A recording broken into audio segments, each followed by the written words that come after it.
I just want to talk about the money in esports and kind of where we're all at with the, with a few things. First, I guess we'll talk about the crypto crash. Now, listen, I'm a boomer, so I probably don't understand crypto, do I? That's what you always put on the fucking YouTube comments, and that's in the DMs that you send me on Discord and Twitter, that I should never talk about crypto or NFTs or anything because I'm just out of my element and I don't know what I'm talking about. I remember distinctly when I had the chance to go all in on crypto. Like, everybody in esports was doing crypto because it was like the thing, and everybody had the little fucking, buy sell apps or the little stock exchange apps, and they used to say to me like, oh, Richard, you should get in on this shit. You can, like, look, I've just made 200 grand.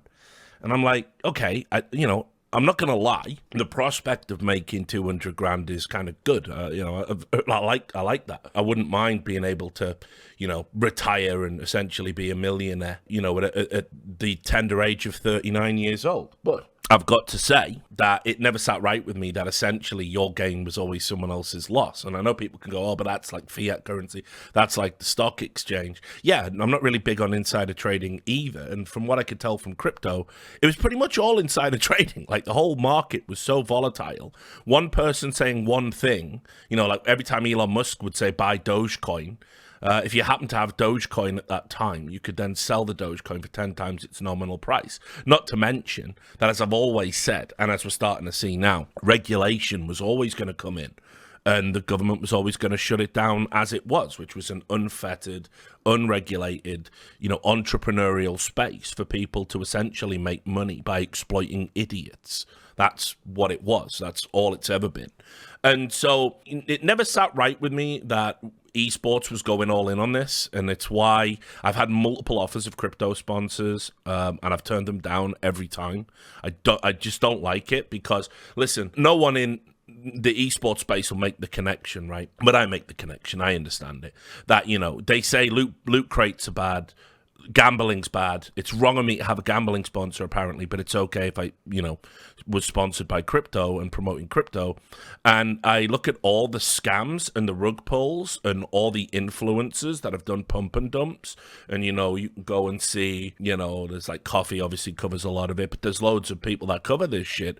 And it's just, esports has just been a space for influencers to just be absolutely rapacious towards all of our community members. It's very reminiscent of going back to when the Call of Duty people came into CSGO to run, completely bogus, non-age gated skins casinos and essentially exploit young people and turn them into gambling junkies, which is why players are getting absolutely hated on, getting death threats in the DMs and everything else still to this day because kids can't handle losing. So it has had these ripple effects that have really colored the space negatively, and I don't want to be somebody that promotes that, even though actually it turns out promoting that would get me less hate than promoting licensed gambling companies like I do, because people are dumb.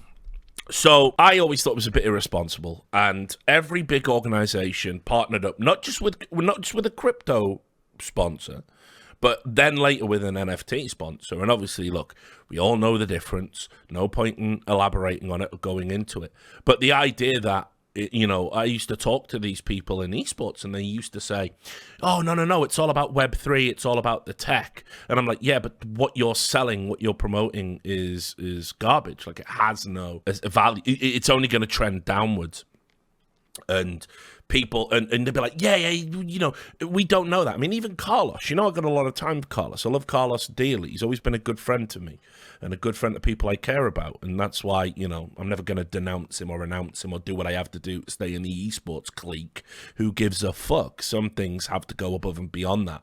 And loyalty is one of the most important human traits you can ever have, even if it means sometimes you will have to stand on the wrong side of arguments. It's not the worst thing you're going to do in your life. Even he did it when he went in with the NFTs and at G2, and everyone was like, oh, we don't like this. And he's going, no, it's just another way to add value to our membership and stuff. And then obviously he did that famous tweet, didn't he? We got funged. And of course, yeah, and they're in a lawsuit still to this day, which obviously Carlos won't be participating in anymore unless he's called to, give testimony or be deposed. And it's just like, I don't know, like how many times has this sort of stuff had to happen? And it's happened loads. And I don't think anybody's doing like a census on sort of how many kids have lost money or how many organizations have promoted non-morally upstanding projects, or, you know, even worse than that, you know, some of them have knowingly pushed, you know, I'm not just going to say only FaZe, but, you know, members of FaZe obviously have, like, for example, knowingly pushed garbage onto people to make money, you know, for the strict purposes of that. So, I don't know. I never wanted us to go on the crypto train. But again, without naming names, I was told by multiple people who work at tournament operators at the very highest level of esports. They say basically you had two choices. Now you have one choice, but you had two choices at that moment in time. And this was just before like the Saudi money was coming in and the Chinese money was coming in and the United Arab Emirates money was coming in and the Qatari money was coming in. Your choice was you could take a massive crypto sponsorship, and I mean massive. You could take a massive crypto sponsorship and essentially, you know, hope that whatever the crypto or the NFT or whatever it was you were doing was just going to hold value long enough for the people behind it to pay the money they owe you. Spoiler, loads of these sponsorship deals are going unpaid and are going to remain unpaid. And there's even esports organizations that I'm hearing, their entire operation was sort of funded on crypto earnings, which are now worthless. And so they can't pay people. And you'll probably hear more about that in the coming months. But it was that, or you had to go in with one of the regimes. And so the crypto money and the NFT money in their eyes was a way to stop that inevitability from happening. And then, of course, because there really was no crypto money to begin with, they've gone in with those regimes anyway. And that's kind of where we're at. So obviously, everyone's talking about the FTX stuff. I'll get to that in a minute, but like it's really weird because there was like another one. It just went like under the radar, I think. Not a lot of people were really talking about this. And it's a big deal. This was 100 Thieves. And 100 Thieves, obviously, back in 2019, they announced that they were going to have Cash App as a sponsor for their content house. And basically, it was not just like the content house in LA. They went on to basically have their entire like practice thing named as them, the 100 Thieves Cash App compound. And this was a huge sponsorship deal. And it just ended. And it just ended like a few days, 3 weeks ago, I want to say now. Just ended at the start of November, basically. Like, I don't know. This, to me, seems almost as disastrous as the FTX stuff, which, don't worry, we're going to talk about that in a moment. This was, like, an absolutely unbelievable, this was a massive deal. This was, like, $100 million sponsorship over 10 years. Oh, it says here it was agreed as part of a $35 million deal. So, not 100. Don't know where I got that from. Guess it's 100 Thieves in the name. It's mind-fucked me. But anyway, you know, it's a huge sponsorship deal. You're talking tens of millions of dollars, and it's just evaporated, and it's evaporated within the space of, like, a little under 3 years. It's just, like, I don't know. This feels like a really big deal. Like, 100 Thieves, by the way, in case you're not aware, 100 Thieves are widely regarded as one of the most successful esports organizations in the business. They're regarded as a very successful model. And it's like embarrassing because, you know, it shows that esports actually it has just been a bubble. You know, if you go to the 100 Thieves website, I mean, I did a few days ago when I was pulling all this together. But yeah, like seriously, go to 100 Thieves, click on it now and tell me what you see. You can check for yourself what's front and center for the organization. And it's, you go on there and it's merch, it's clothing. That's what they're pushing out there. Now, if you go to if you find the little tab that says teams and click on it, you get a very lackluster team page and a list of all their content creators, which obviously, you know, has a ton of really large influencers there. But the bottom line is these guys are routinely held up as the example of what you have to do to be a successful esports organization. Everyone in industry circle says, we want to be the next 100 Thieves. You know, we want to be the next G2 to a lesser extent. Americans idolize the 100 Thieves model because the perception is that they've somehow managed to monetize esports and influencers and healthily blend the two. And let me tell you, from an esports perspective, speaking as an esports purist, no, that isn't what 100 Thieves have achieved at all. Like, I know Nade Shot will come out routinely and say, actually, our excellence is the thing we care about the most. We want to win trophies first and foremost, but that's not reflected in the brand. The brand is clothing, influencers. We also have an esports team that we use as a sort of conduit through which to sell the influencers and the sponsorship deals and the activations that we do. And so when a brand like Cash App pulls out of a sponsorship deal with 100 Thieves, they couldn't have selected a better partner for it. Alarm bells really need to start going off for the industry, because obviously, won't make it too political, the economy's fucked, guys. It's really, really fucked.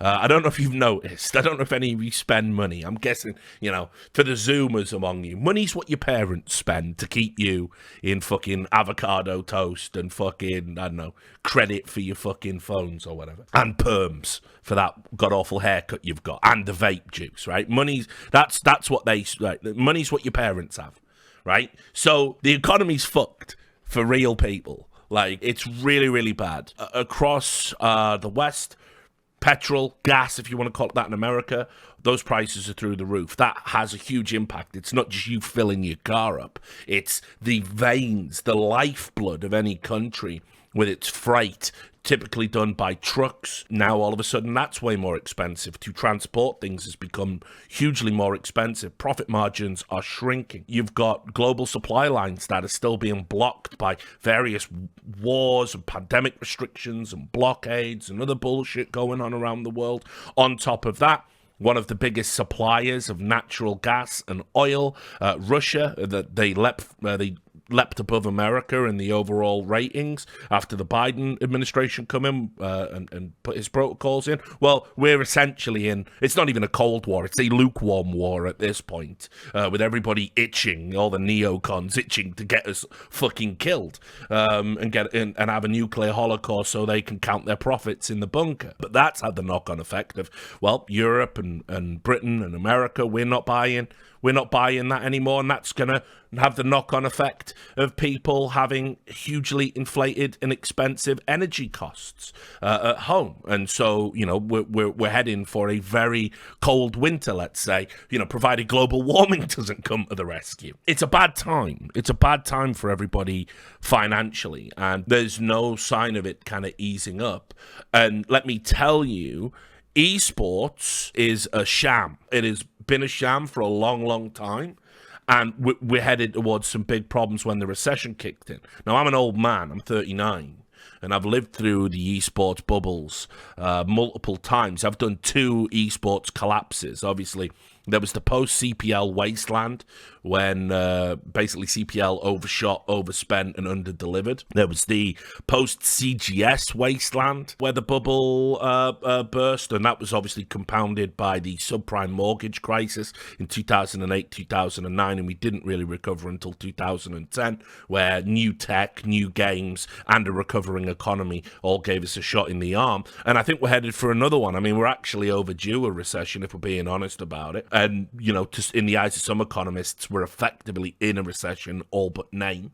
And when that kicks in for real, when the R word is talked about, suddenly all the marketing budgets, huge sponsorship deals, all of that is going to go away. And I've talked about this for many years. I wrote an article, I want to say it was back in 2006, 2007, where I quoted Warren Buffett.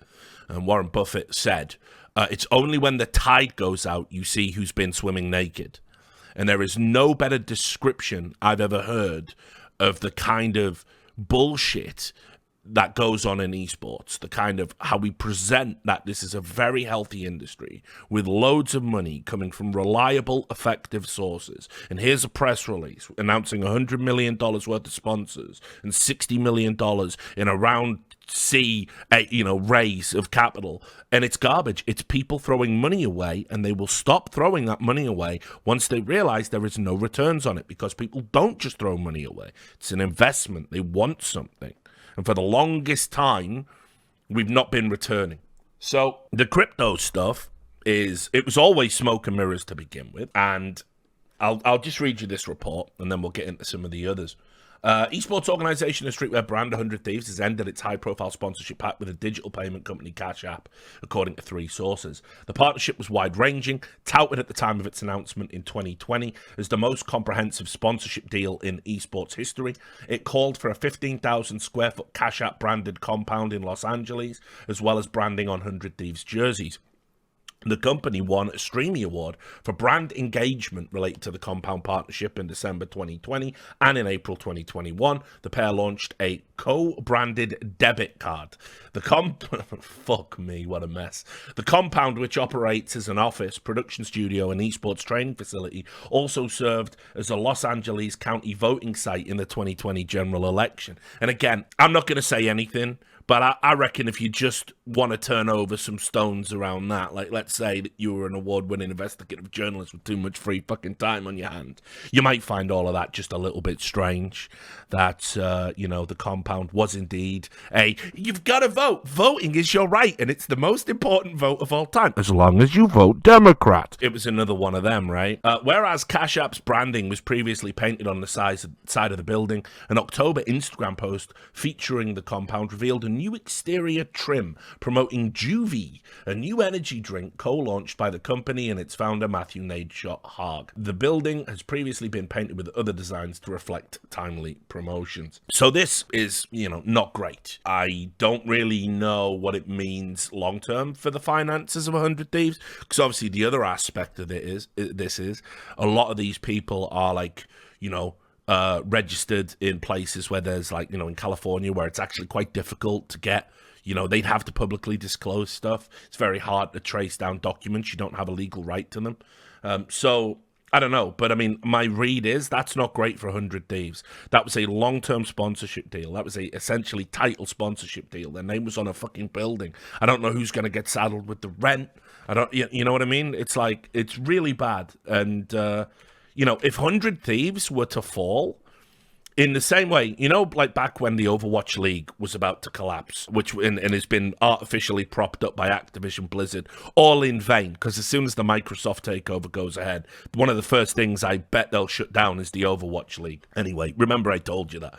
But remember how everybody said, if the Overwatch League collapses, it'll have a devastating effect on the industry. And I said that, and that was true, had it gone in the first year or two. Now investors got more and more savvy and realized you were better off investing like 35 mil in 100 Thieves than you ever were paying 25 mil for an Overwatch League franchise.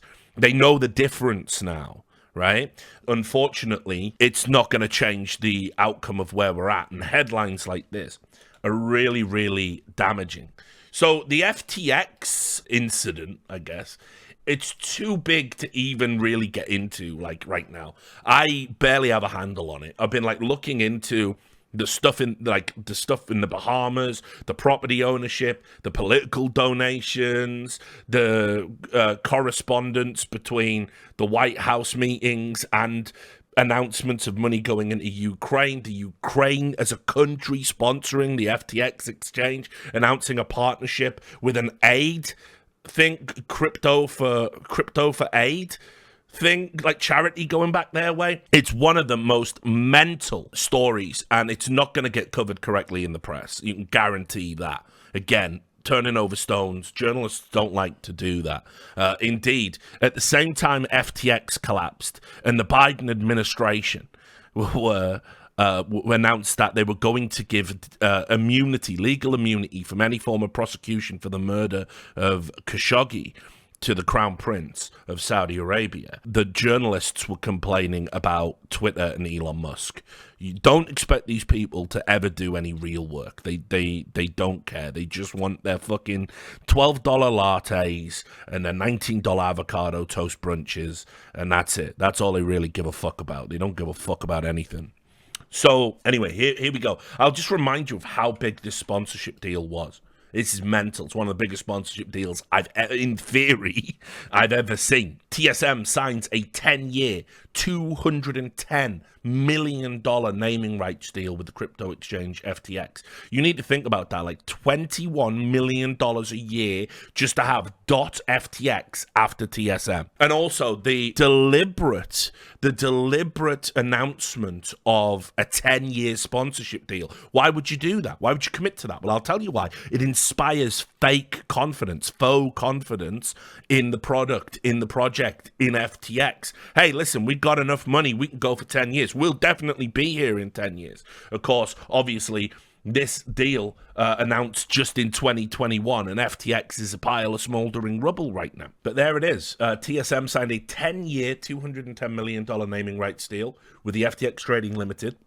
and West Realm Shire Services Incorporated, the owners and operators of the cryptocurrency exchange FTX and FTX.US. TSM will now go by TSM.FTX across all titles the organization competes in, including League of Legends, Valorant, Apex Legends, and others. TSM will use the partnership money to expand globally, including new offices in Asia, Europe, and South America, and will invest in mobile gaming and other platforms. It's also purchasing $1 million of FTX tokens to distribute among the employees and players. Now, essentially, equity that is utterly worthless. Anyway, there was a little bit of fuckery after this deal because this deal was so huge, it sort of made TSM look bigger than the LCS, right? And so Riot didn't like that at all.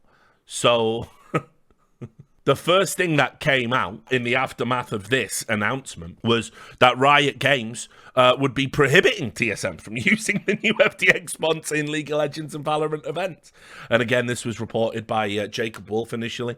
So following the major news, they were not going to be allowed to use the name or have the logo of FTX on their jerseys for League of Legends and Valorant esports events. And you can see here that exception was carved out in the deal apparently, but they didn't tell the press about it. And so, because obviously, again, that would like reduce confidence in the deal, and why would Riot Games want to do that?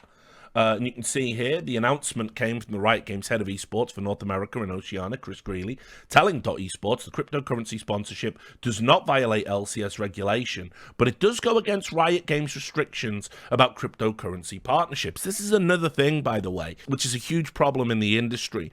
In all of these developer-owned franchise leagues that you go into, you absolutely have to agree that the developer can have dominion over every sponsorship that you have. And I've looked at these contracts. I've seen some newer ones in the last couple of years, but I was the first journalist to get like a proper LCS contract and put it out publicly and all of that stuff.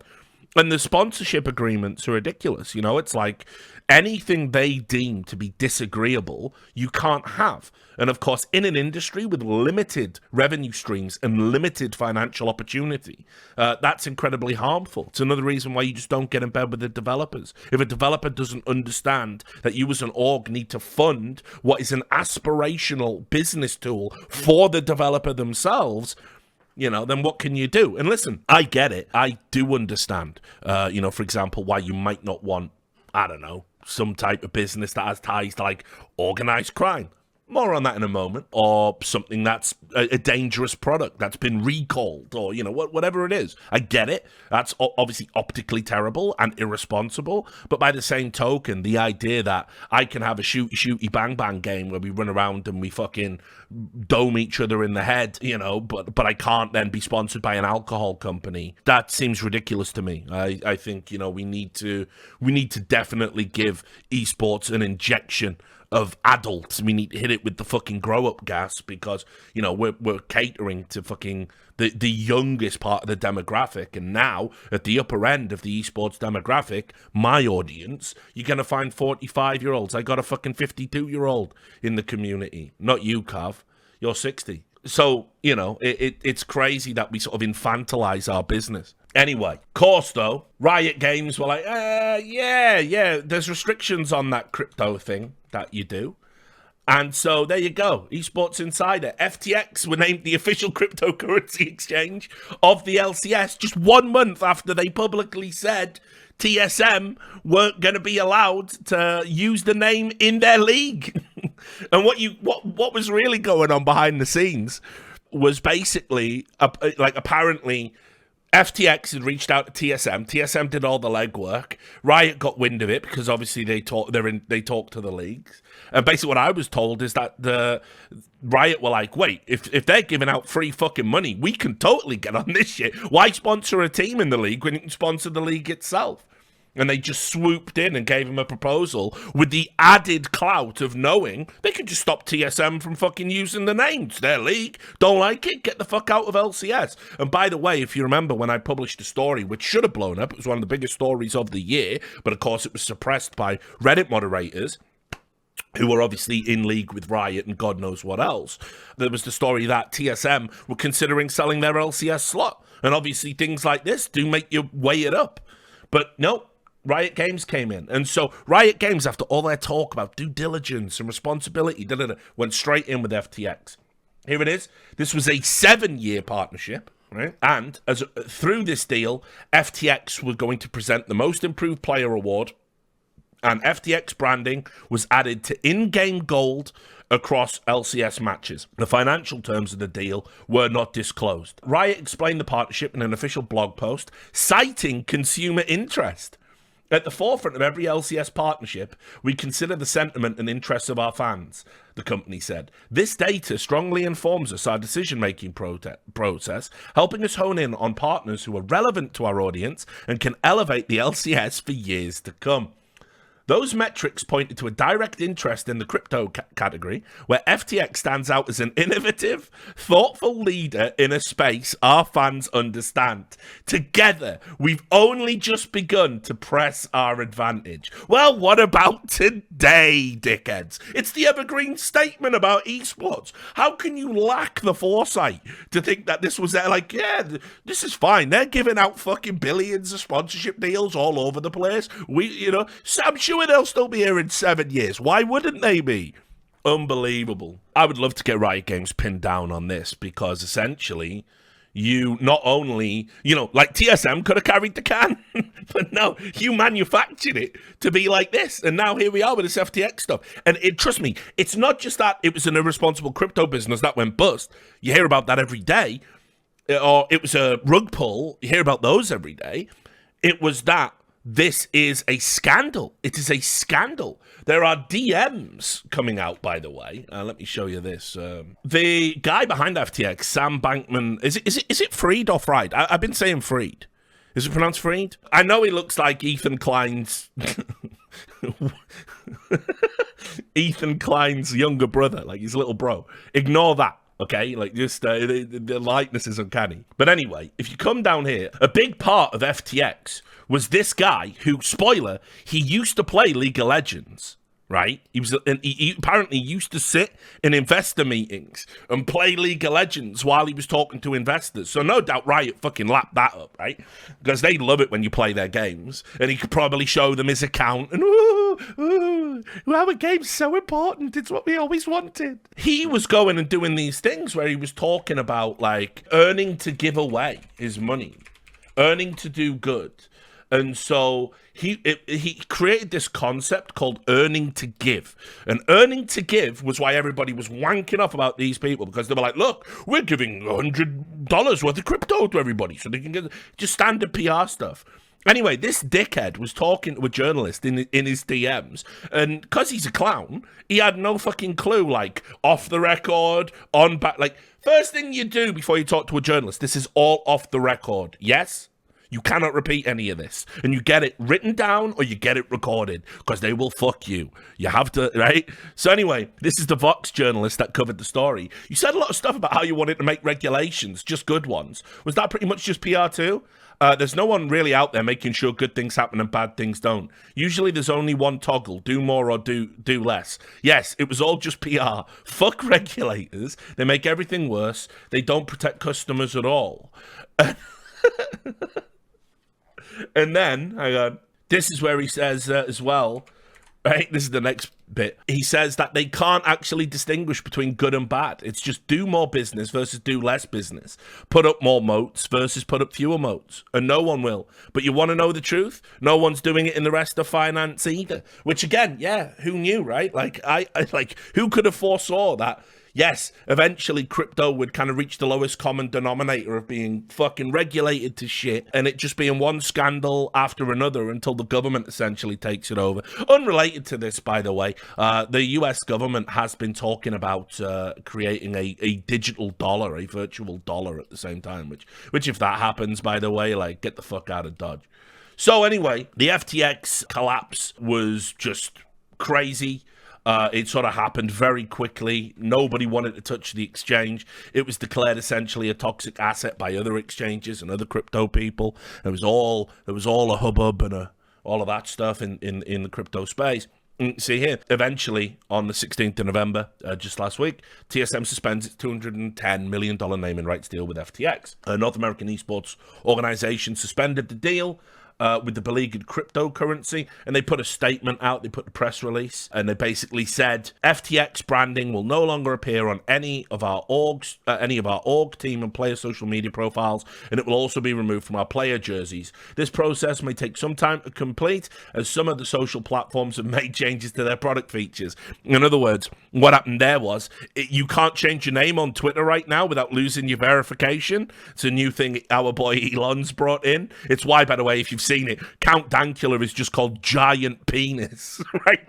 And he can't get it changed or he loses his check mark. But anyway, so TSM was stuck with fucking .ftx after their name up until about a few days ago. The company once again noted that it has no money problems and is a strong, profitable and stable organization. According to TSM, the current situation with FTX does not affect any part of TSM's operating plan. Now, listen, I've covered TSM extensively. There is absolutely no way on God's green earth this can be true of any company. You have lost a projected $21 million a year for 9 years of your operating costs. There is absolutely no way that hasn't impacted on business.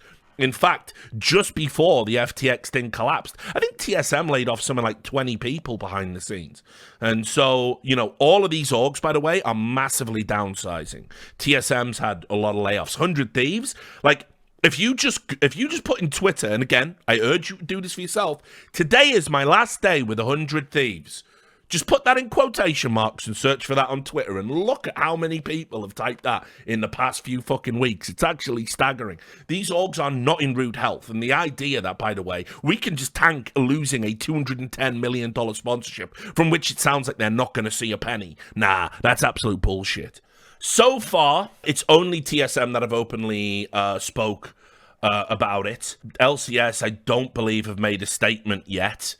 Because obviously they are going to be, it's classic Riot games. Oh no, we're going to look like dickheads. We better try and not talk about it until we've got all of our ducks in a row so we can fucking spin it so we're the good guys the whole time. When in actual fact, it's inarguable. Being a title sponsor of LCS has certainly been more damaging in terms of convincing people of FTX's veracity than a TSM sponsorship would be. It's a much bigger reach, and of course, not disclosing the money and keeping it shadowy, just absolutely typical. Anyway, so there was that. Obviously, as well, bled through into other people that were sponsored to a lesser extent. You had Furia, because FTX was everywhere, like they had money to burn, mysteriously. This was a $3.2 million sponsorship deal, which is small potatoes in contrast to the rest of them. But for an organization like Furia, by the way, which has small market share in a thriving region and also has few teams,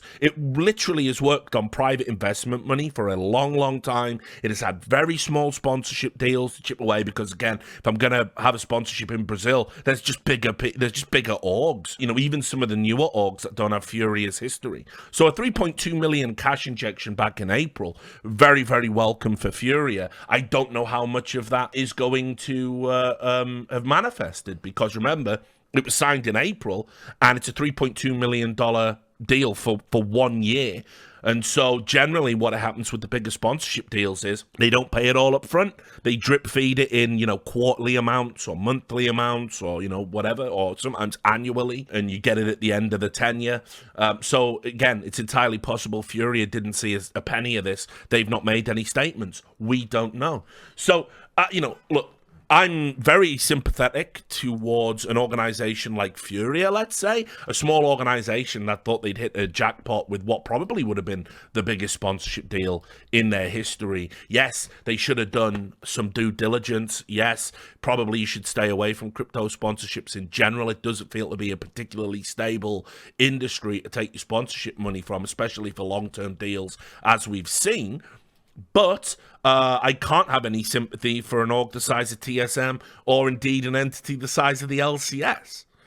These people absolutely should know. I mean, shit, the people who founded Riot are from a financial background. Like, you should absolutely know these things. But of course they don't. Another thing to talk about is this particular aspect of dirty money, and I am going to write an article about this. I got about 2 or 3 more articles in me before I go on holiday for the year, and then I just have to sit back and fingers crossed hope I win the Esports Journalist of the Year award. That's all I've got left in my life. I'm washed. I'm a has-been. No one watches my stream. No one cares about my thoughts. Even the no majors clubs in a terminal decline.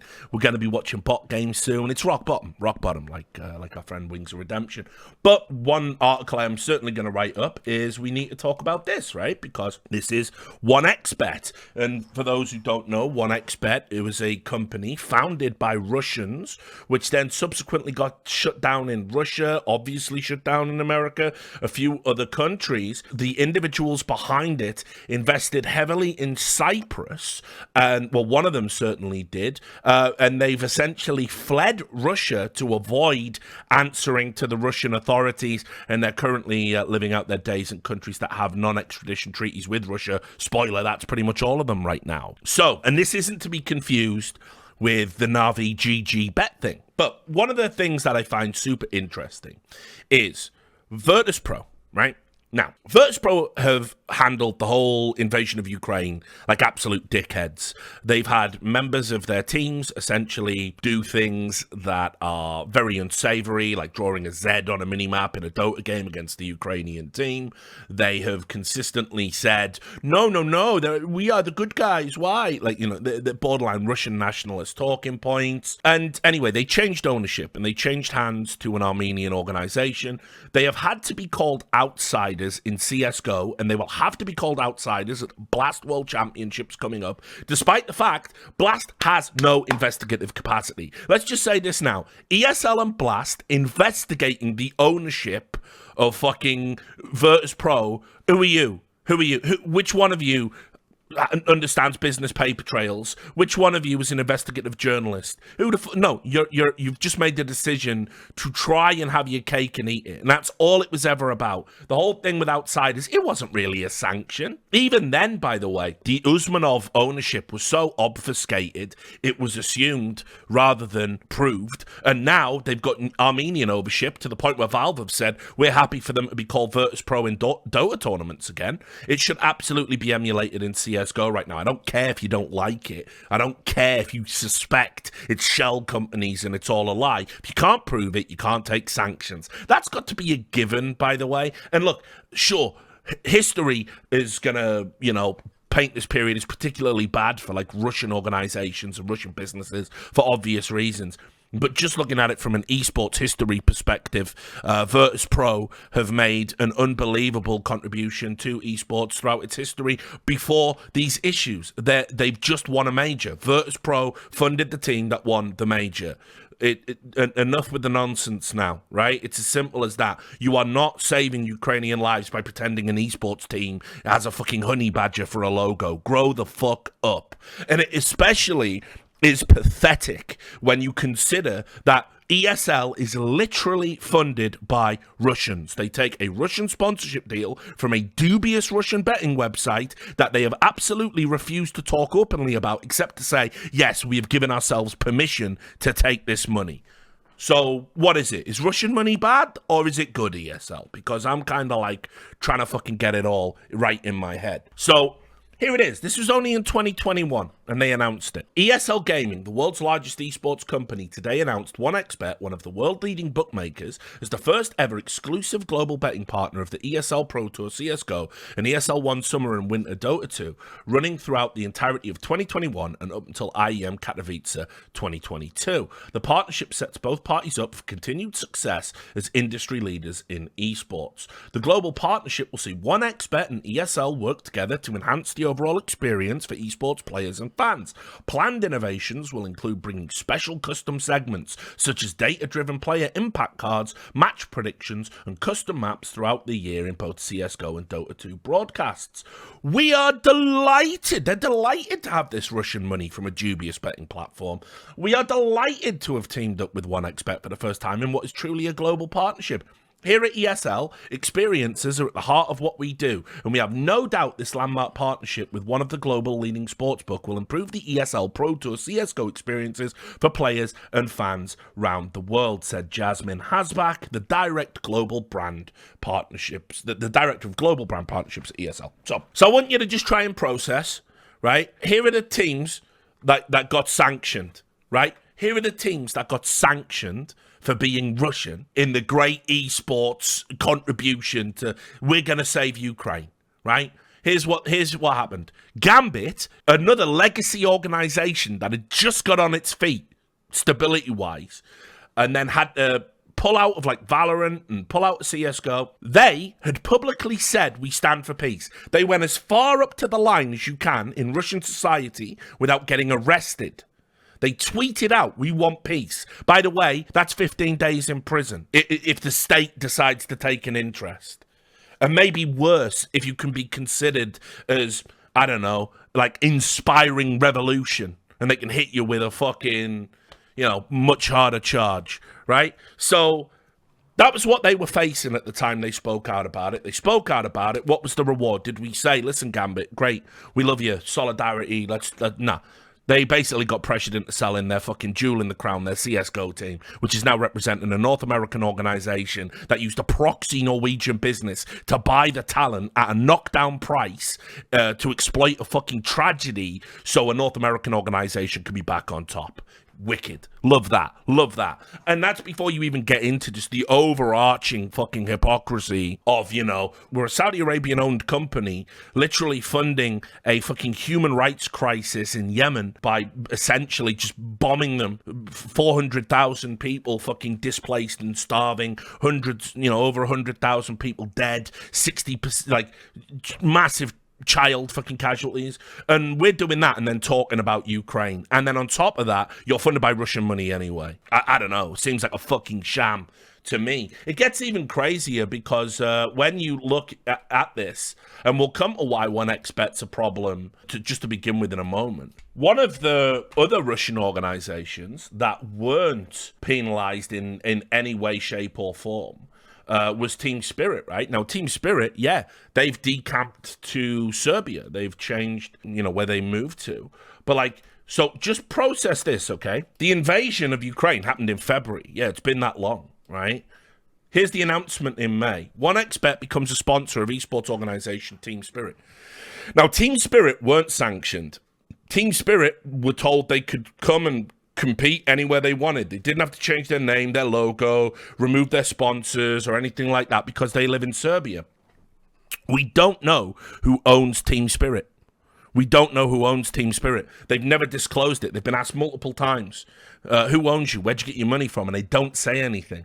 They just say, no. You cannot find who the owners are on paper. And so, again, it makes a mockery of this idea that, oh yeah, we did an investigation into Virtus Pro and found them guilty. We did an investigation into Gamma. Who are you to do investigations? Like, you know what I mean? You can't even handle a fucking PR statement. You can't even select a sponsor correctly. Like, you have no investigative capacity whatsoever. You're a fucking tournament operator, right? And so anyway, after the invasion, again, let the Russian money flow, I guess, into Spirit. No penalties, no punishments, no eyebrow raises, nothing. And you can see 1xBet signed a sponsorship agreement with renowned esports organization Team Spirit. The cooperation between the leading bookmaker and the winners of TI-10, the main Dota tournament, is set to last for 3 years. So why isn't this being brought up in your little meetings? In your little meetings where you say Gambit can't compete under their name or Virtus Pro can't compete under their name still? Why isn't this being talked about? Guess not, right? Guess they're normalized now because they're on PSG shirt as well.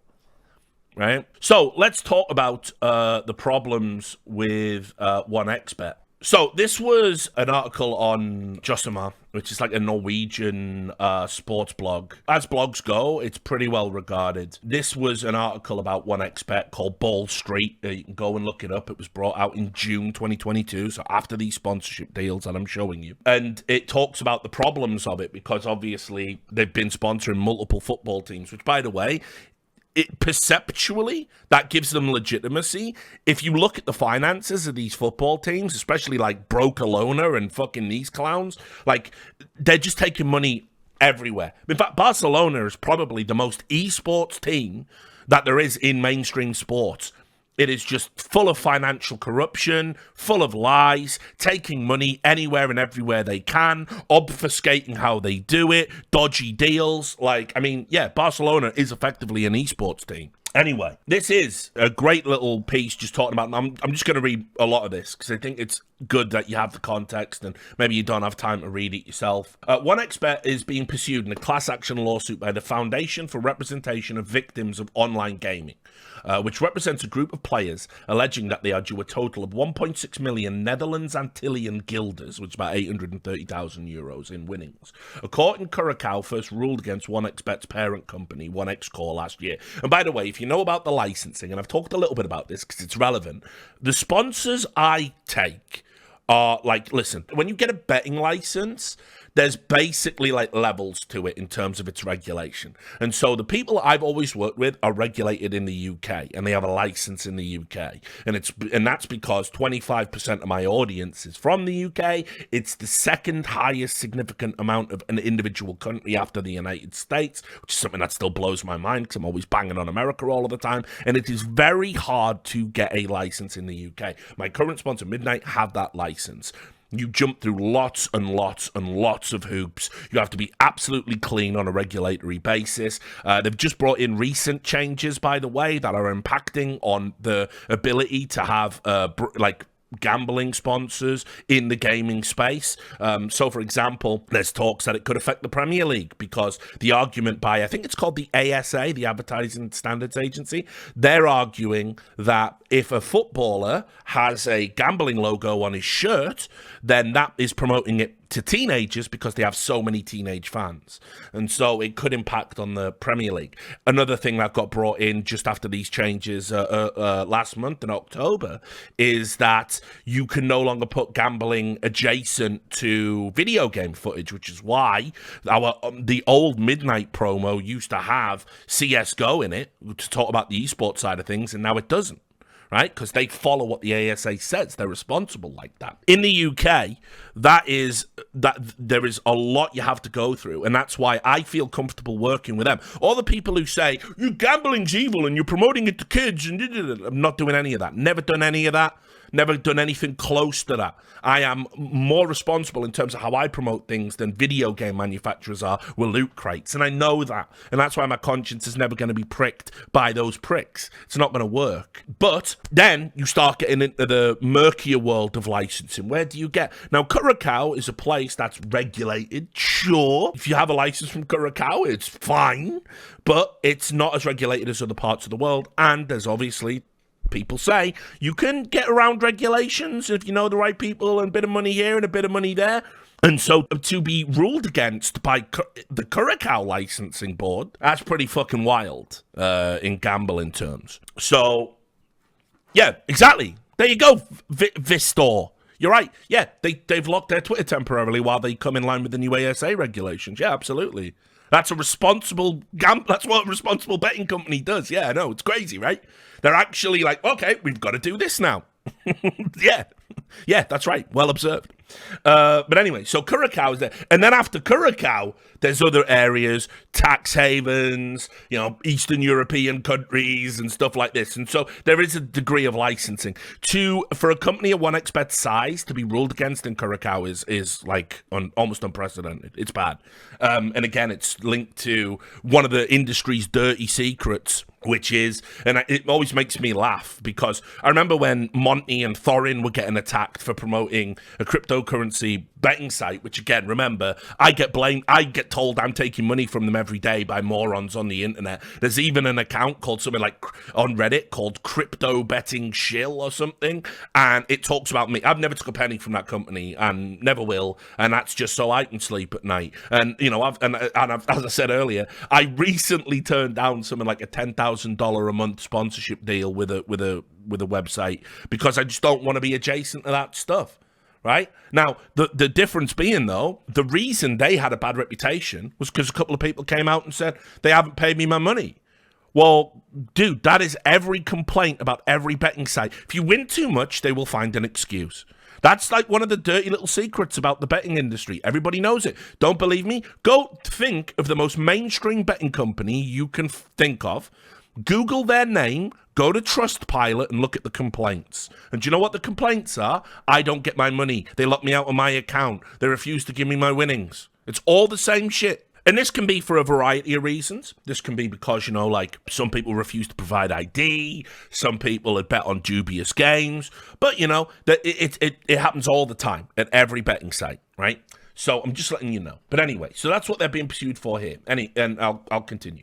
A local lawyer, Arend de Winter, has been appointed as a trustee to wind up the company as part of the bankruptcy proceedings. This is because the 1xBet's parent company, 1x Corp, last year had their appeal dismissed in the Curacao court and was essentially declared bankrupt. As part of the bankruptcy proceedings, Mr. de Winter has written to Curacao e-Gaming, which issued 1xBet's license, to request that the betting license is cancelled. Mr. de Winter said, "In insolvency land, the trustee is in charge. The fact of the matter is that I am in charge of the company that holds the master license, 1x Corp, and I have asked for their license to be suspended. As the only valid representative of 1x Corp, I am saying to cancel their license, but Curacao e-Gaming are saying it will cause a lot of damage, because obviously there's an immediate suspension of the license. You have a limited window within which to get your money out of the betting site, and then it shuts down because it's bankrupt, essentially. So 1xBet is disputing the court order and is looking to appeal to The Hague, going to the highest levels of the court, as Curacao is a constituent country within the Kingdom of the Netherlands. But De Winter does not believe that will be possible. Normally, court cases can go to The Hague and Strasbourg, but bankruptcy law does not allow this. It's a dead end for them. De Winter also says he is struggling to track 1xBet down. So when you get into this, right, here's the story of 1xBet, right? So they're currently fighting off bankruptcy proceedings. Think about how ubiquitous they are in esports. Think about how ubiquitous they are in sports in general. The 1xBet story. 1xBet is run by 3 Russians. Who knew? Who knew? Roman Semyokin, Dmitry Kazarin, and Sergei Kashkov. And is run into multiple legal problems before. The operator had its Russian license removed for illegal gambling, and last year a Russian law firm, Parlan, launched a search for other 1xBet players who claim to have been unpaid. So again, ask yourself, right, for all the posturing from ESL about Russian money being bad, how on earth can they justify taking money from a Russian company that's banned in Russia and is literally being investigated on multiple grounds?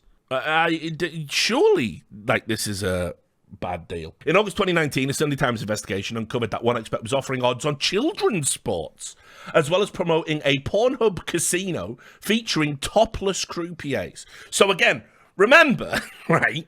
Remember, in esports, we mustn't promote gambling to children. 1xBet literally did that, okay? They literally did that. They're on record as having done that. It's reported in the Sunday Times. They did that, okay? We were told that we cannot have porn anywhere near. The destructive force of pornography. Oh no, it's turning me into a Kuma. I'm a Kuma with a giant right forearm. The nightmare of a Kuma. It's eroding traditional masculinity. Help me. Right? We're told porn's not allowed to be anywhere, right? So They've got a fucking Pornhub casino. In fact, what you should be doing is you should be showing ESL, come get your mans. Like, this is what they're doing. Come get your mans, topless croupiers. Of course, by the way, the same company posing as caring about women, as long as the Saudis don't find out about it, we care about women, GG for all. Now, by the way, here's a topless fucking croupier for you to ogle. What a joke. What a sick fucking joke.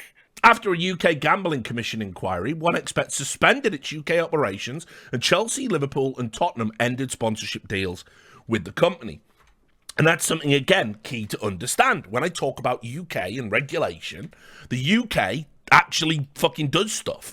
So, yes. Then, and as should come as no surprise to anybody, they still have some sponsorship deals on the table, including Brokalona, which we talked about, supposedly $10 million a year. But Barcelona have publicly said, oh, it's not really sponsoring us for realsies. They're just our Asian and African partner. Whatever the fuck that means. So, the African expansion, because why wouldn't they want to expand into Africa, you know? Like, if you've got money that you want to fucking put around and launder and rinse, and you want to find people that, like, have, you know, resource-rich countries and governments that certainly don't care about their own people, you can find plenty of examples like that in African countries. And lo and behold, OneXBet goes out to that. You can see Nigeria. They're right behind the Nigerian Football Federation. Nigeria, by the way, one of the most oil-rich countries in the world. I'm accurately saying company, I believe. You know, Nigeria, rich in so many essential minerals and other resources American tech companies are using, and their government has sold out the people to do business with Russia and China almost exclusively. And so the political class in Nigeria, unbelievably wealthy, while levels of poverty are still unprecedented because trickle-down theory was a fucking lie in every country it's ever been talked about. In fact, if you look at wealth creation outside of India, like I do believe Nigeria is right up there. But if you also look at wealth disparity, India, I still think, has the largest wealth disparity between the richest and the poorest. But Nigeria, again, not too far behind them. And we don't talk about shell oil in Nigeria either, do we? But anyway, OneXBet. So they're into Nigeria in 2018. And in 2019, OneXBet agreed a deal to sponsor all of the Confederation of African Football Senior Tournaments, including the CAF Champions League and the African Cup of Nations. OneXBet sponsorship was shown prominently across this year's AFCON. In 2020, OneXBet was granted a betting license in Nigeria. Oh my me, what a surprise. And reportedly also had licenses to offer online betting in Burundi, Cameroon, the Democratic Republic of Congo, Ghana, Senegal, Uganda, FUFA Big League, and Zambia. Last October, OneXBet agreed a deal with Olympique Lyonnais as the French giant's exclusive betting partner for Africa. In June this year, OneXBet also agreed a deal to sponsor Nigerian champions Aqua United. So the money is flowing out into countries that have like less regulation, in some cases less scruples, all of that money going everywhere. And no, again, this is all fine. Esports is saying this is perfectly morally upstanding behavior. It's unbelievable that they're essentially using this to grow their market. And as I know, because I'm signed up to these alerts and I work with Declan Hill in my capacity as an adjunct professor at the University of New Haven, Connecticut, and I talk to a lot of law enforcement officials as part of our sports integrity program, these tournaments are rife and riddled with match fixing. So the idea of a betting company essentially sponsoring leagues where very dubious matches are taking place should absolutely horrify everybody. It's not good at all. So anyway, that gives you a broad understanding of OneXBet. They're currently being investigated. There are multiple other articles that will confirm that the Russian businessmen behind the website are being sought by Russian officials to be prosecuted. And, of course, you can imagine, right? Well, Lewis Mira, my colleague, reached out to ESL, right, and said, what about your OneXBet sponsorship today, dickhead? And you can see here that ESL remained, this was the headline, ESL tight-lipped. This was in August of 2022. ESL tight-lipped on the controversial OneXBet partnership as deal is extended. Because you can see here, look how proudly they declare it with all the shiny bells and whistles back here. But Here's the statement, right? Oh, yeah, and not to mention as well, here it is.